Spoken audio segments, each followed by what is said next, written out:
Hello and welcome to game 3 of the small games finals. Ngober's won the first 2 games, so they've got the momentum. We'll see if CP can turn the tide here. I'll pull up the kingdom. Obviously, Cultist are very good attack, Inventor very good for gains. Village is a little bit weak with Hamlet. You can also draw with Puka. Night Watchman can do some sifting. You can gain stuff also with Engineer. But you've also got Fairy. And my first ever league game, whenever that was, a year ago, was a Fairy Cultist game, and my opponent was wondering how I played so many Cultists in the same turn. Fairy Cultists, I think, is just what you have to do here. And Ngober can actually open Cultist, Fairy Cultist, and take the curse. And I think you happily do that because that's just going to give out so many runes that your opponent's going to be feeling it pretty bad. So that to me seems like the best plan. Both of them are going to have to spend. There is a draw. If you draw 3/3, you can do this without taking a curse. But both of them had the draw where you couldn't do that. I assume both are going to take Cultists in 5. I did not like the Inventor just because the terminal space is tight, and they're actually playing with. They did not pay the debt, right? Yeah. When you auto buy Engineer, it doesn't pay the debt. I did not like Hamlet Inventor. Yeah, so I think Fairy Cultist is strong, and you just buy. You probably don't play the Cursed Gold again. You just buy Cultists with every buy until the Cultist pile is empty, and then you figure out what you want to do after that. Charms probably, and then a gold or two, and get provinces. Maybe you get a Hamlet on an off buy. And you only hit 2. And then you can try to get a Puka to thin. That just feels, the Cultist pile runs, the Ruined Market pile runs. You just start in provinces, and potentially the curses will even run if people are playing their cursed golds. So it looks like neither of them have spotted the Fairy situation. Notably, if you Fairy Cultist, you can invent a Cultist, although, again, terminal space there is a pretty significant issue. Fairy Cultist just makes that deck go vroom, I think is what the kids say. As I mentioned, the theme this year for small games was berries. So we had the blueberry division, the gooseberry, the boysenberry, and the huckleberry. We tried to get a lingonberry division going, and we tried to get IKEA to sponsor it, but IKEA was not up to sponsoring a Dominion League this season. We also tried to get a schnozberry league going, but again, the Wonka Chocolate Factory did not want to sponsor a Dominion League. And we also tried to get Marionberry to sponsor it, but I think he's retired, so that didn't work out. So we ended up with just normal berries. Also, the Huckleberry division I think is my favorite divisional name. And I'll be your Huckleberry. It's one of the classic lines of American cinema. So CP has now put the Fairy on Cultist. Unfortunately, they've added a couple of terminals that are going to be a little bit tough to deal with. But I still think having Fairy on Cultist is just going to be super strong for building the deck. They've also drawn it with a Hamlet, so they can discard for action, play the Cultist. And if they find another terminal, although I think both their terminals they played already. I think normally I would play the Cultist there before the Hamlet. In this case, it didn't matter, but in some possible draws, it could. The problem as the decks, as we start to see, is you have one fewer card you want to play with Cursed Gold, and they've added all these cards that aren't Cultists to the deck. And hitting 3 ends up becoming hard, although maybe some of these draws are a little bit unlucky. Hopefully, Ngober actually sees. Yeah, Ngober could have actually discarded, played the Hamlet, discarded this Engineer, and for buy, and then done Fairy Cultist by Cultist. The Cultist stack does not play super nicely with other actions, because unless you have the other action in hand to start with, you end up drawing a bunch of actions dead. Although, as it seems, looking at it, they're both playing with so many hamlets that that's not a huge issue. But it's turn 7 and only 2 cultists have been bought, which is a little bit concerning. I would be thinking the pile would be at 0 by turn 7 or 8. Night Watchman is actually good since night cards are one of the few things that just work with it. I guess, but I want to be almost, I want to be playing a whole bunch of cultists. I guess once the cultists have piled, I'm going to buy Night Watchman. Yeah, but probably, since they both cost 3, I'm going to be buying the entire cultist pile before that happens. So they both picked up their second cultist. CP here can actually invent a cultist and buy a hamlet, which seems pretty reasonable to me. Because there's so many hamlets have been bought, they can actually get this deck working. Also really important to note here is that the game is going to end very, very quickly. The hamlet pile is going away, and once the hamlet pile is empty, the cultists and the runes are just going to disappear as well. So this game could end on turn 10 or 11. So they have to be just really careful that you don't let your opponent get an easy pile out, and you pick up a duchy or something soon. Probably not this turn. Probably this turn for Ngober. I'm just playing. Well, we can draw the hamlets and see what we draw. We have plenty of actions. Yeah, I would consider taking a curse to get 3 cultists here.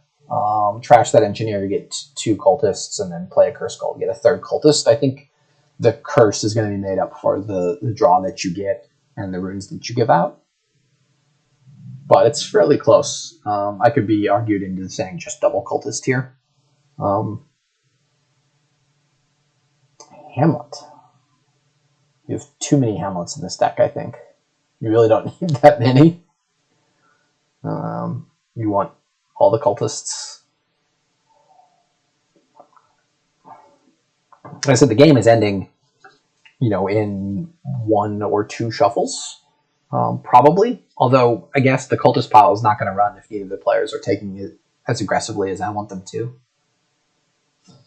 That's sort of, to me, the biggest area for improvement here is to really focus on cultists and avoid inventors, improves, engineers. Yeah,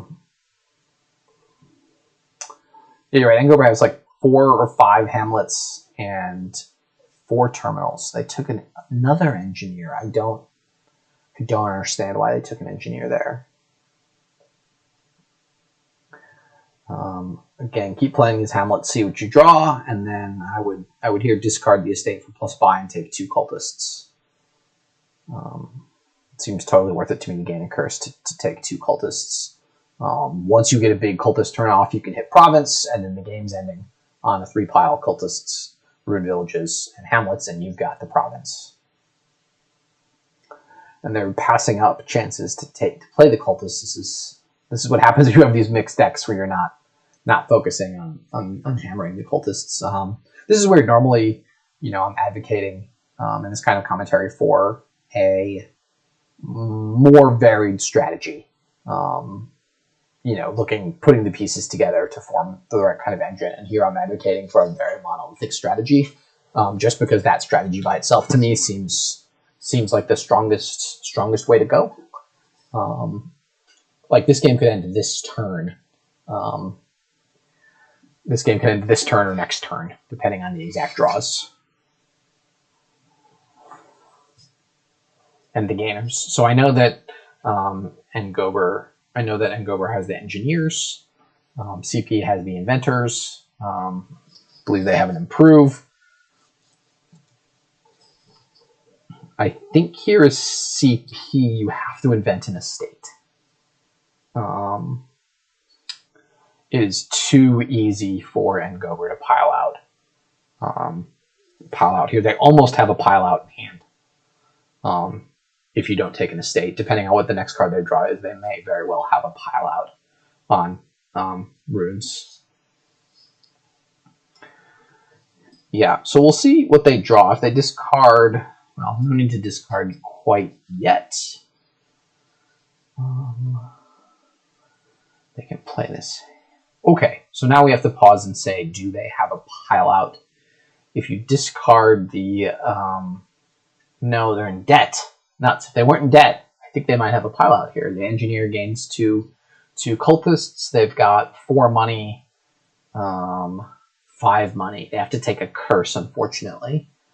I know that at 5 money they could buy a duchy. They're also going to be a buy short. Okay, so not quite there, but almost. Unfortunately now, CP pretty clearly is going to have a win on their turn. Unless they draw, unfortunately. So as Ngober here, not a lot you can do. You don't want to end the turn in debt. You don't want to take a curse. So you probably gain 2 estates and pay off your debt.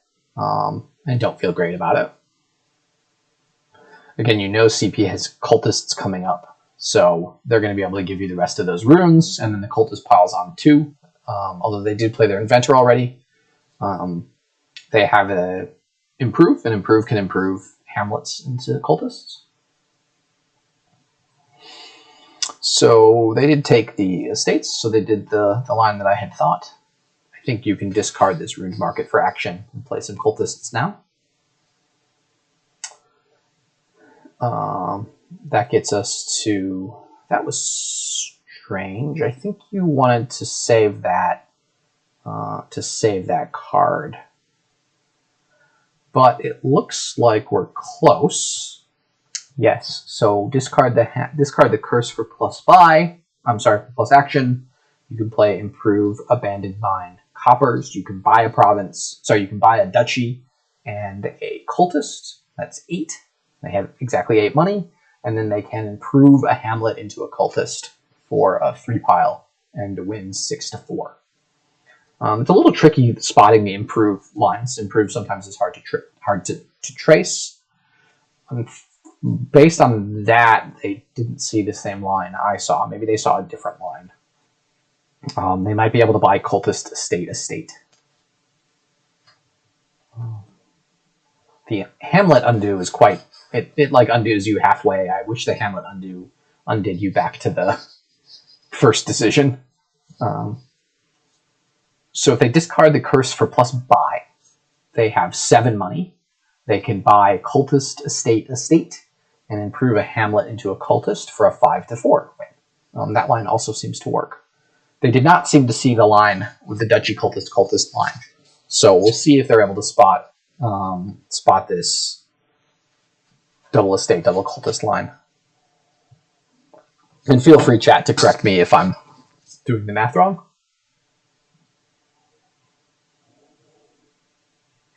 Again, the improved math gets complicated and confusing sometimes.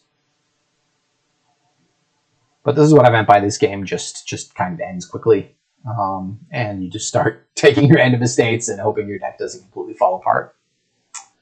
So they did take the plus action. So this is where they were before they did the undo. Hopefully they're able to see the line. There's no reason not to play both those cards. Play the abandoned mine, play all treasures, and then think about it from here. The hard thing to spot is, do they see that they can improve a hamlet?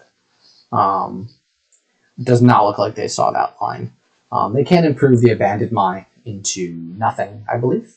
Yeah, if you improve the abandoned mine, it just goes to the trash. So that's nice to get rid of it. It's not a very good card for the deck. But I think they had a 3 pile here. Something I would recommend if they're watching this video again is to load up the game ID here. Go back to this decision point and just click out the 3 pile just to get the muscle memory going and to think through. I suspect they're still going to win because I don't think Ngober is going to be able to easily province at any point. And yeah, I don't think either of these players are going to be able to province for the rest of this game. So And Ngober's going to have to grab some estates and hopefully hit a duchy and some estates next turn. But I suspect CP is going to have another pile out here on this turn as well. So my recommendation here would be to discard the market for plus action and then play the cultists. And then maybe you draw some estates or whatever other runes that you want to discard the second hamlet later on. As I said, this is the power of the cultist stack. And again, they can play Rune Market here and buy 2 cultists and win a 3 pile. They can also play Improve in 3 coppers and win on a 3 pile by improving a hamlet into a cultist.